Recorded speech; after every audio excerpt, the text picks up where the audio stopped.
സംസ്ഥാനത്തേക്ക് വന്നു കഴിഞ്ഞാൽ മഴ മുന്നറിയിപ്പിൽ മാറ്റം വന്നിരിക്കുന്നു.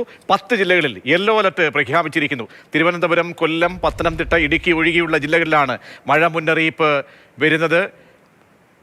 ടി.എസ്. ഹരികൃഷ്ണ ചേരുന്നുണ്ട്. ഹരി, പുതിയ അപ്ഡേറ്റ് എന്താണ്? കാലാവസ്ഥ ബന്ധപ്പെട്ട് ഏതൊക്കെ ജില്ലകളിൽ മഴ മുന്നറിയിപ്പ് വരുന്നുണ്ട്? പ്രത്യേകിച്ച് എന്തെങ്കിലും ജാഗ്രതാ മുന്നറിയിപ്പുകൾ ഏതെങ്കിലും മേഖലയിൽ ഉണ്ടോ ഹരി?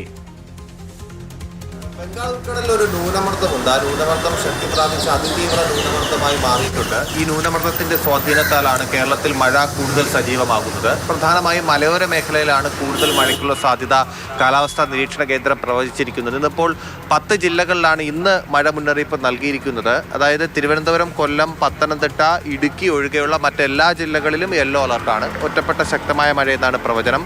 1-ാം തീയതി വരെ മഴ മുന്നറിയിപ്പ് ഈ രീതിയിൽ തന്നെ തുടരുന്നുണ്ട്. അതായത് മധ്യ കേരളത്തിലും വടക്കൻ കേരളത്തിലും, പിന്നെ 1-ാം തീയതി ആകുമ്പോൾ തെക്കൻ കേരളത്തിൽ കൂടി ഒറ്റപ്പെട്ട ശക്തമായ മഴയ്ക്കുള്ള സാധ്യത പ്രവചിക്കുന്നു. കേരള തീരത്ത് ജാഗ്രത വേണം. കാലവർഷക്കാറ്റ് ശക്തമാണ്. ഉയർന്ന തിരമാലയ്ക്കും സാധ്യതയുണ്ട്. മത്സ്യത്തൊഴിലാളികൾ കടലിൽ പോകുന്നതിന് നിയന്ത്രണമില്ല. പക്ഷേ കള്ളക്കടൽ പ്രതിഭാസം ഉണ്ടാകാൻ സാധ്യതയുള്ളതുകൊണ്ട് തീരദേശവാസികൾ ശ്രദ്ധിക്കുക.